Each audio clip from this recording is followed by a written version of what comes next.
to all of my friends. It's faith, family, and then football in that order.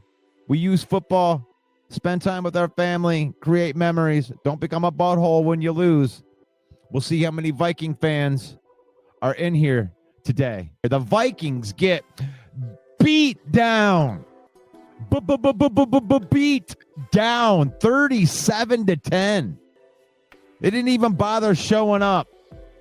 They must have left half the team over there in Minnesota. I mean, because the Chargers don't have any fans. That's an easy stadium to take over. I don't know what they like over there. 37-10. And it wasn't even that close. They got beat down. Pathetic. Carson Wentz, pathetic. 15-27. They beat up on them all day, 144 yards. I mean, are you kidding me? The Chargers held them, even with Aaron Jones coming back healthy. I mean, what are you going to do with that? 34 yards on the ground. Justin Jefferson caught 7 balls. And they called this guy the best wide receiver in the league. Justin Jefferson had a couple of years at the top of the league. Deserved to be called. But only the truly great ones continue to show out. And looks like Justin Jefferson's been figured out. They're not a threat to anybody. In the poor Vikings. I don't have any sympathy for the Vikings. Last year they played way above their head, winning 14 games. I mean, is Sam Darnold really that good?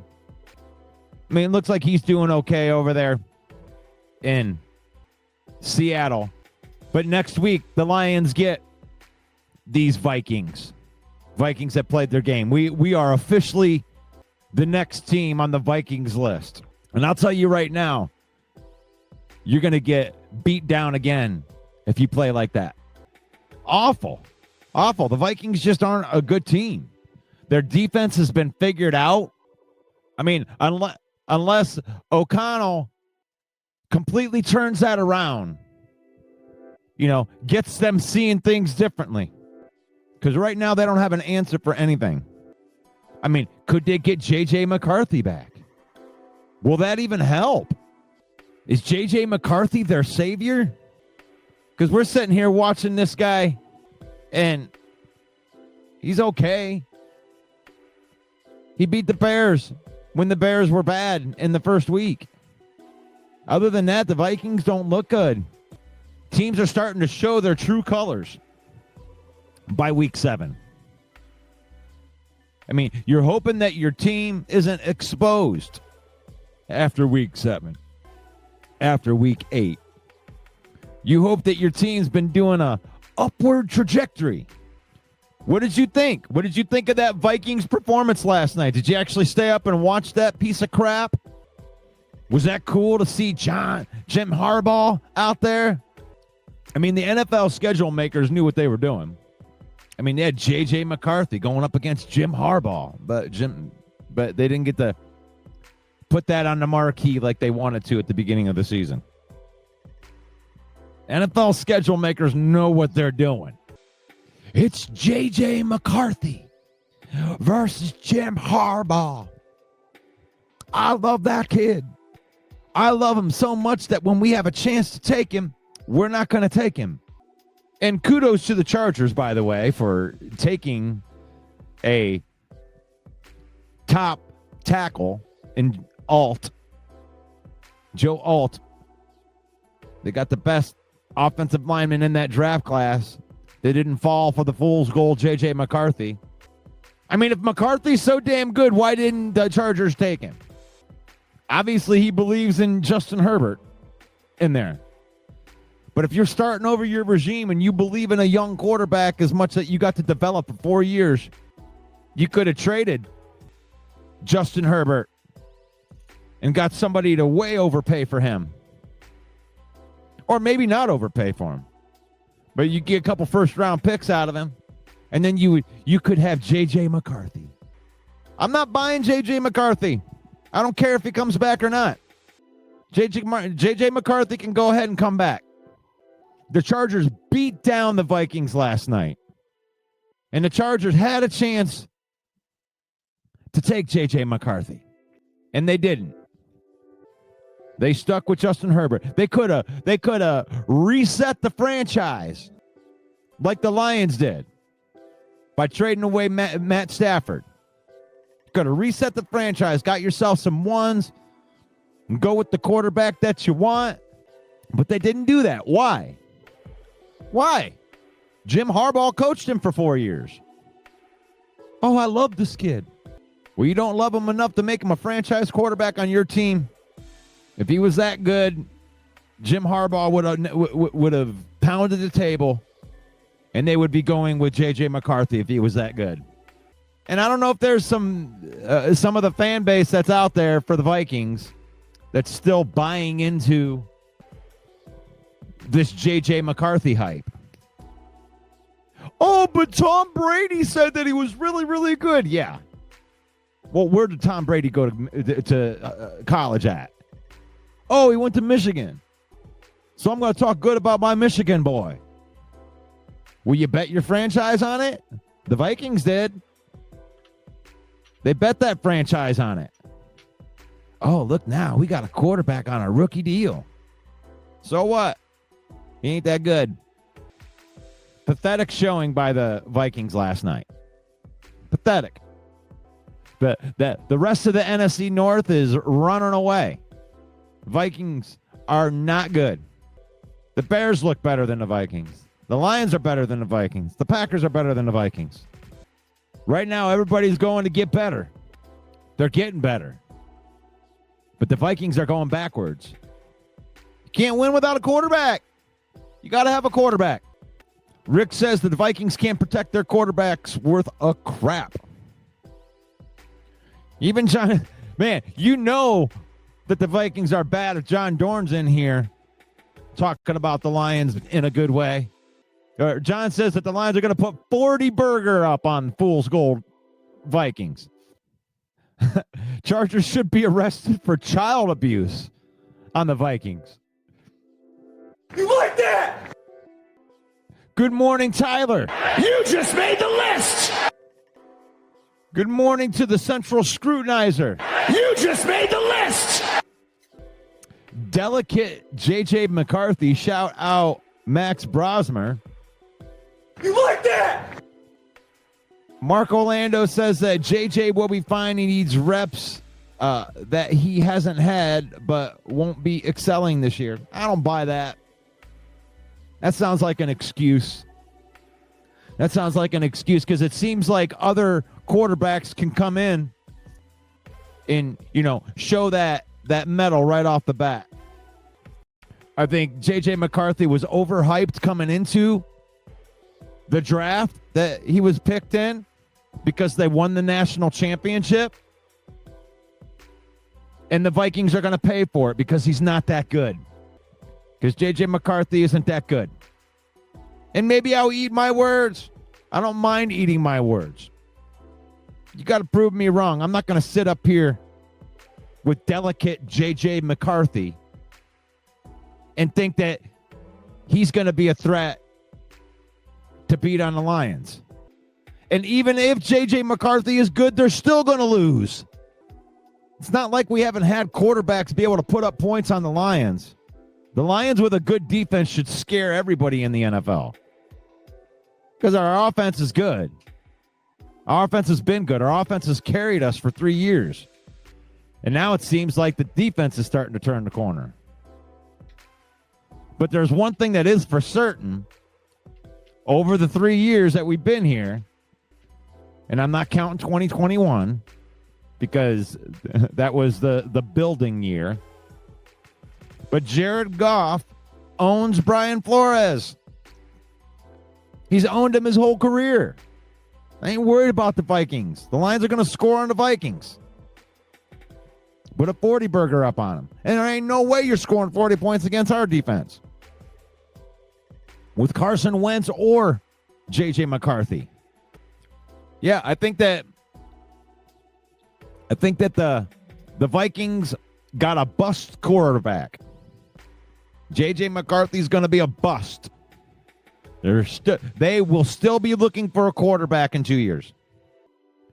Because what's going to happen is you're not going to be able to afford to keep all these people, and you're not going to. And eventually, J.J. McCarthy isn't going to be able to throw to all of these all-pro wide receivers and tight ends and all these drafted guys. The bill comes due. Your window of bill is going out the window. You're going to get done with this year, and J.J. McCarthy is going to be going into his third year with nothing to show for that rookie contract. And then now T.J. Hawkinson's going to want to get his dollars. You know, the other backup tight end that you gave a max contract to for a backup tight end is going to want to get paid. You got to hit while your guys are still in their window of rookie windows. I think last year, schematically, Brian Flores came in. Brian Flores surprised some teams with his style of defense. His style of defense being able to attack. And I love the concept of it, but teams that have good offensive lines and quarterbacks that can make decisions quickly, they own that defense. Yeah, I mean, if you send all your guys, you're leaving a lot of wide open space. And if you got an offensive line and some tight ends that can chip and they're sending like 7 guys and you just stop them for a half a second, a guy like Jared Goff's going to carve that up all day long. No problem. He's been doing it. Oh, your exotic blitzes. Well, we know how to maneuver with our offensive linemen to make sure all the guys get blocked. Now, that didn't happen right off the bat. Our rookie and Mahogany definitely had a hard time in the first week against the Packers. Really had nothing to do with the Packers in that game. Had more to do with our offensive linemen not knowing where to go yet. But this is different now. This is week 7. The guys got their legs underneath of them. Hank Fraley's got his work in there. And now our offensive linemen are fine. And they'll pick up those blitzes. And another thing that you can do against a defense like that, because they had a lot of no-name guys on their defense, and then they put some names in there. Well, now you have Grenard. You have all of these different players. Look out now. We got players. We got Jonathan Allen. So what? You overpaid for defensive linemen. I remember Broski talking about that earlier. You spend all this money on these aging players now. And Jonathan Allen was digressing last year. So now you have a defense that's been exposed now, and you still haven't figured it out. You can still create turnovers. I'm not saying that you're not going to get some stats. You're not going to get some. You'll get some stats. You'll beat up on some teams like you barely beat the Browns. You beat the Bengals. And you beat the Bears.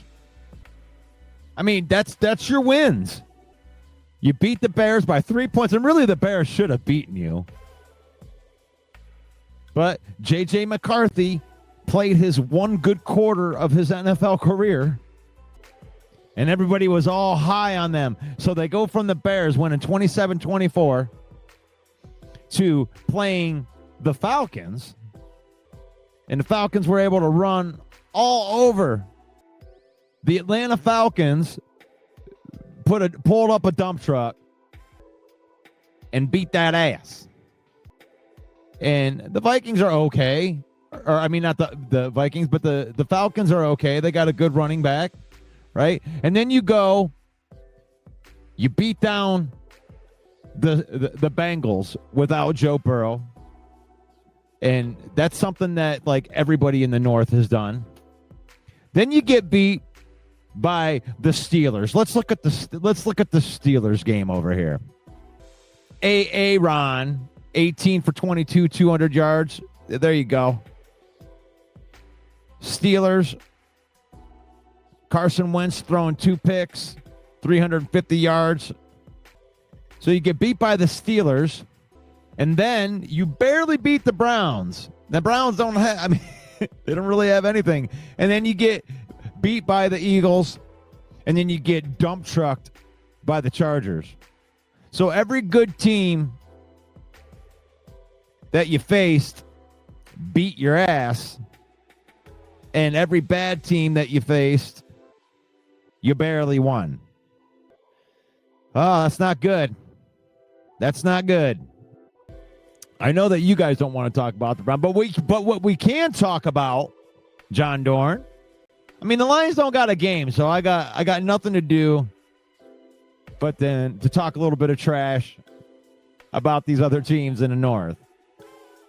And you got the Pittsburgh Steelers playing them Packers. The Aaron Rodgers. This is actually going to be fun when you really think about it, don't you? I mean, what do you think, John Dorn? Is this a good game for you guys? I mean, what do you think of this game? Because this is, you know, on the marquee, they're going to show a whole bunch of Aaron Rodgers. Oh, look out. Here comes Aaron Rodgers. Who's going to win? It's Aaron Rodgers. Aaron Rodgers. So you got Packers versus the Steelers. You're in Pittsburgh. And do you think it's going to be a bunch of Aaron Rodgers getting revenge against the Packers? Or is it going to be a bunch of Micah Parsons dropping Aaron on his head? Because the way I look at that game is I see it as a low-scoring game. I mean, Jordan Love's been kind of, I mean, if you look at his numbers, I mean, it ain't been perfect for the Packers, but here's the thing, it doesn't have to be perfect. I'll be the first person to tell you, it doesn't matter how you get the wins. Because if you can get wins while you're not playing good, that's what the Packers are doing. I don't think the Packers are playing all that great. But they're getting wins while they're not playing great. And this is the NFL season, remember. And Green Bay can get hot. And right now, they're winning games without being hot. It really doesn't matter what's happening right now. As long as you make enough wins to get into the playoffs, then you should be all right. So the Packers started out the season by beating us. And I do put that more on, we weren't ready. And that's not an excuse. That's just what it was. We weren't ready in that game. At least on the offensive line part. And the Packers, they took advantage of it. They went right after it. Kudos to LaFleur. I think LaFleur's a good coach. Going right after it. They came right out. And they won. And then I think, which is another quality win, they went and they beat the Commanders. And then they tripped and fell and lost to the Browns. They probably should have won that game, but they didn't. And then they tied the Cowboys, which I know that I don't know which one of those would hurt worse. Tying the Cowboys or losing to the Browns. I mean, trading for a defensive player and then going up against that team and having that team, even with you, with that awesome defensive player, they put up 40. They put up 40. You know, the Bengals, you know, they are what they are. Packers ended up pulling away in that game, and then they struggled a little bit against the Cardinals. They're 4-1-1. In the loss and the tie, I mean, that's what we're focusing more on right here, right? But they have 4 wins. Got some arguments in here. Mark Orlando, I agree with you, man. Losing to a great defense is not as bad as a tie with a team that has no defense. And then the other caveat on top of that is the fact that that defense that has no defense, and the reason they don't have any defense is because they traded their best player to the team that you were playing. And then having that offense throw up 40 against that new age defense. I mean, let's be real about this. Why do you think that is happening? Well, I think Devontae Wyatt is a way bigger key to the success of that Green Bay Packer defense than what people would admit. Because you can have a great pass rusher all day long. I mean, Micah Parsons could be the greatest pass rusher in the National Football League.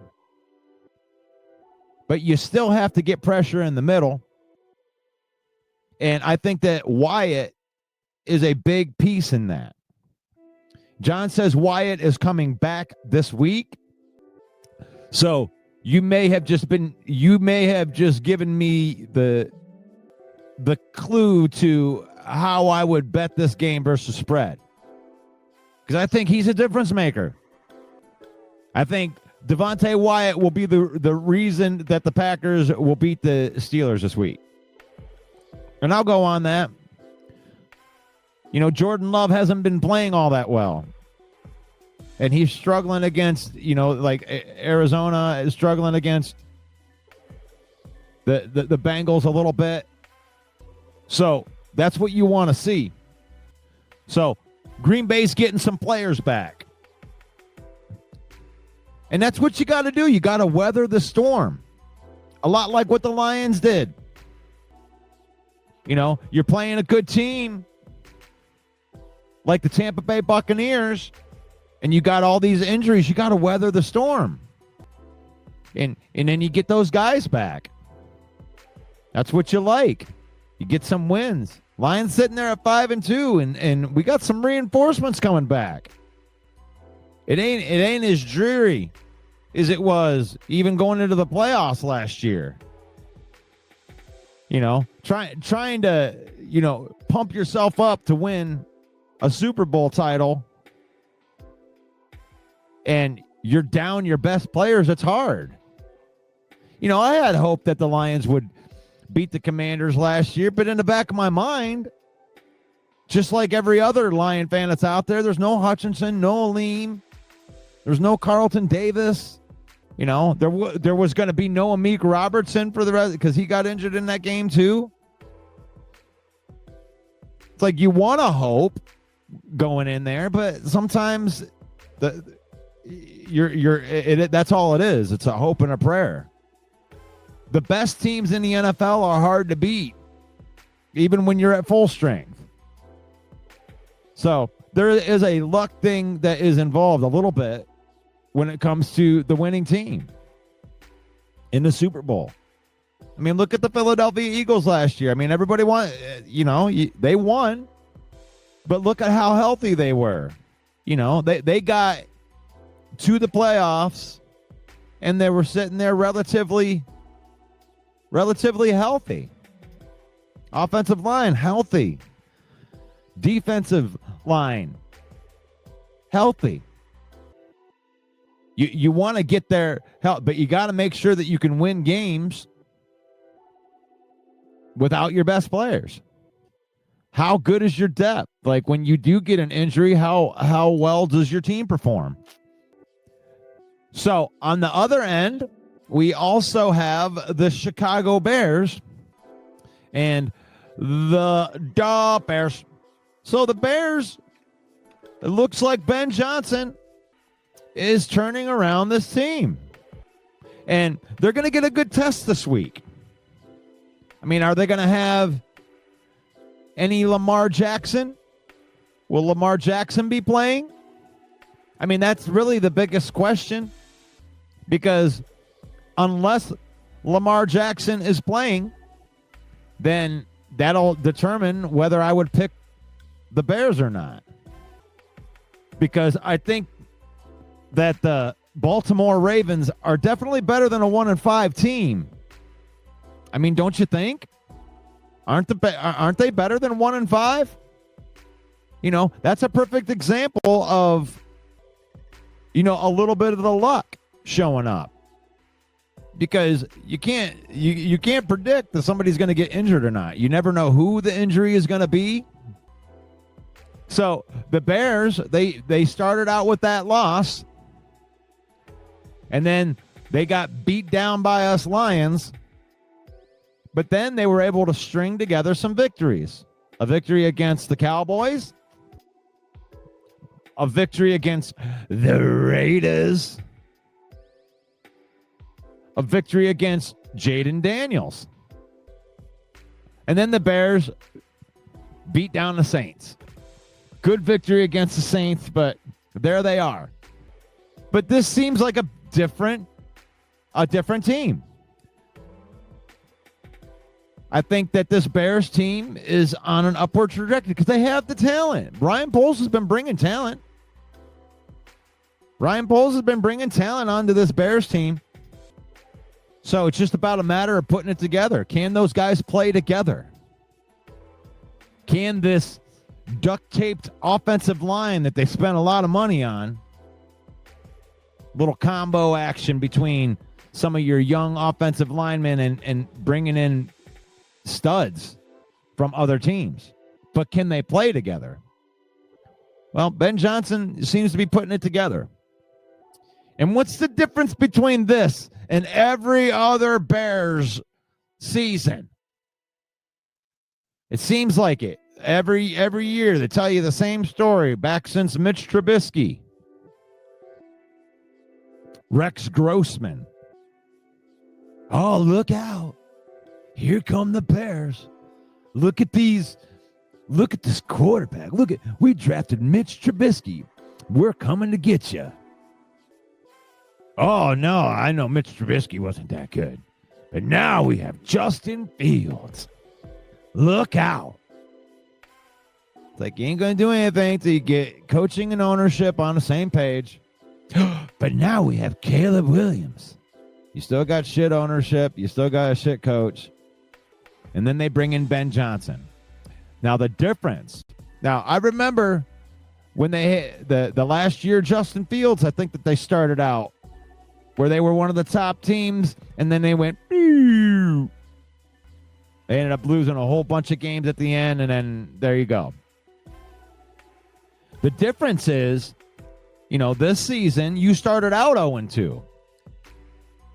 Now, a lot of teams, when you start out 0-2, which is one of the reasons why 0-2 teams don't make the playoffs very much, is they start 0-2 usually because they're a bad team and they really don't have a chance to move it up and be good.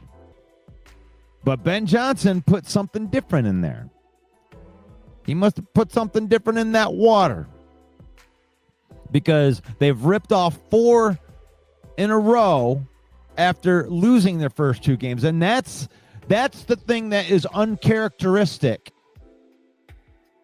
The difference between the Mitch Trubisky regimes and the Justin Fields regime and even the regime last year that had Caleb Williams.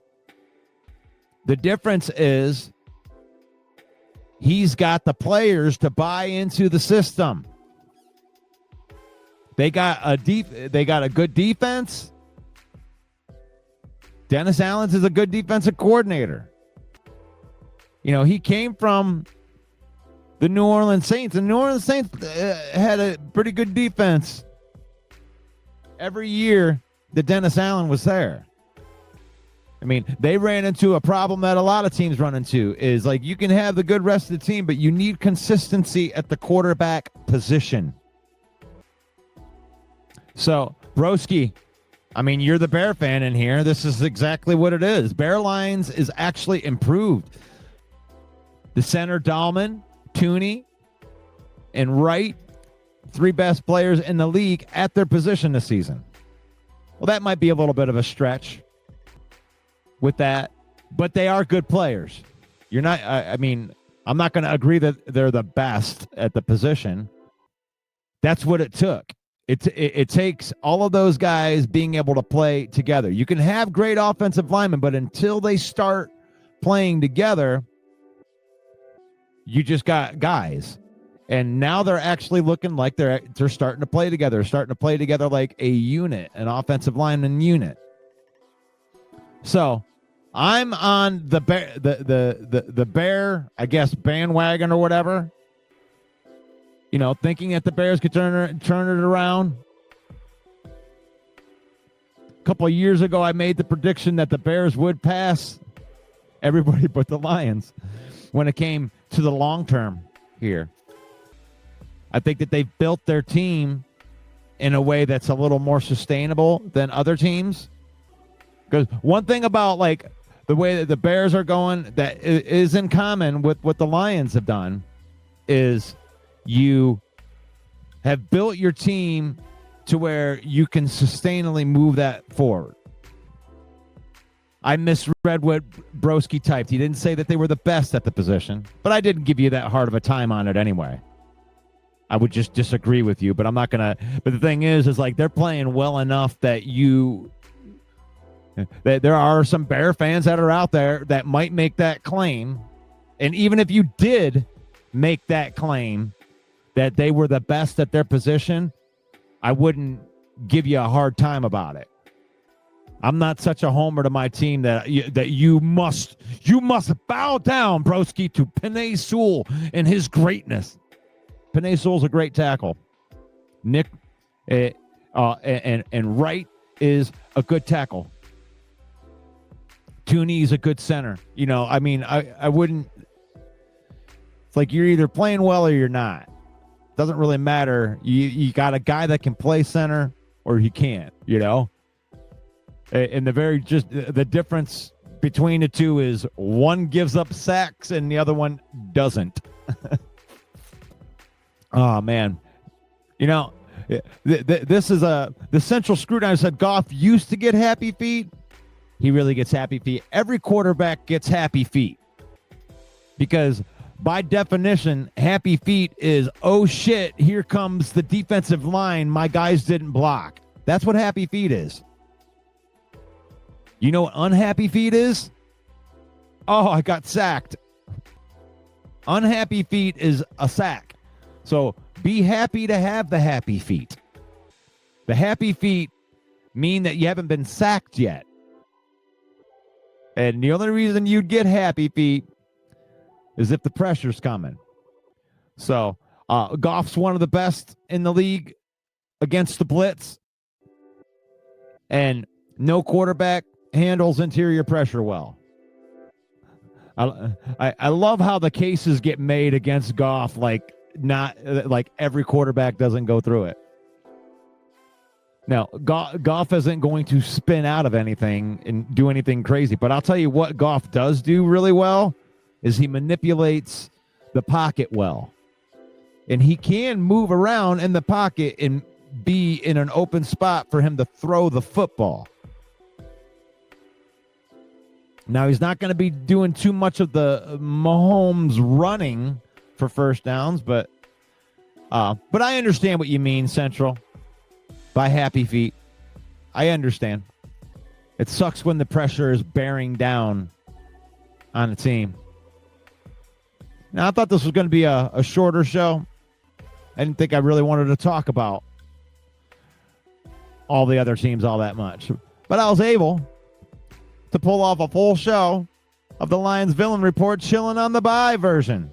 It's a Chillin' on the Bye TGI Friday here on the Villain Report. Put a shout out to our sponsor for the program, which is Fanatics.com. You can hit that QR code. And please, if you're going to buy some merchandise and you're hearing the words that are coming out of my mouth and you're out there ready to get a jersey, just remember, I'm a blue collar guy. If you use that link, I could save you up to 25% off of your order. By the best deal that Fanatics has, you're not going to get it cheaper by going to a different site. As a matter of fact, you may get it cheaper by using this link. And when you use this link, you help out a blue-collar guy like me. I don't got no corporate sponsorships, like big sponsorship. This is affiliate.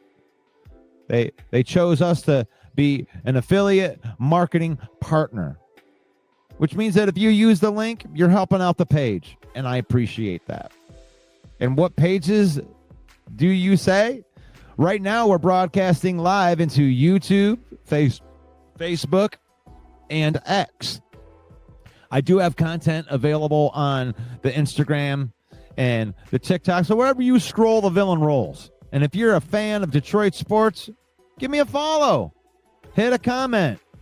Hit the like button. If you're liking if you like football and you like football talk and you're a fan of Detroit sports, it's a perfect little marriage that we can have. So faith, family, then football. It's in that order. That's what keeps me on the air. It's my faith. My faith always comes first. Family and then football. And that way, when you have bad losses, you don't have to change your demeanor. You don't have to turn into a bad person. You can just take your loss on the chin and move on, because it's just football at the end of the day. It really doesn't matter. It really doesn't matter. I may be the most diehard Lion fan that there is, but at the end of the day, I'm not going to let it change me no matter what. Or at least I'll do the best that I can at that. So I appreciate you guys for jumping on today. One last shout out to all my peeps, faith, family, then football. Thank you, Rick. Thank you, Mark, Davey, Broski Bear, staying there. Even John Dorn. I thank you too, buddy.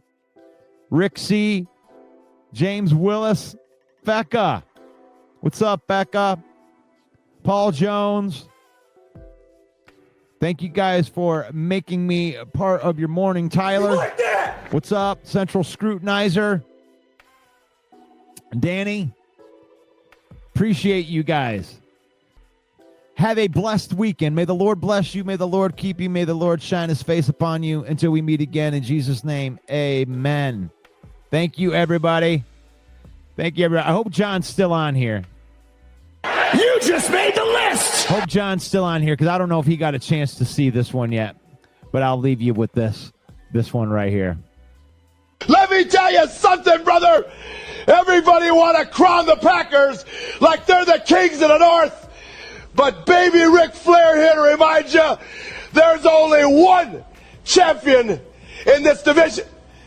The Lions are sitting pretty at 5-2, and Green Bay, you're 4-1-1, talking about being week 7 champs like that means something. The last time baby Nature Boy checked, 5 is 1 more than 4. And that means the Lions do more winning. You're out here getting beat by the Browns. You barely crawled past the Bengals and Arizona.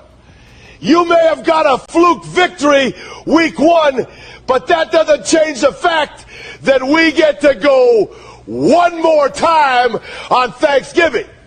Because to be the man, you gotta beat the man. And right now, the Detroit Lions are the man. Woo!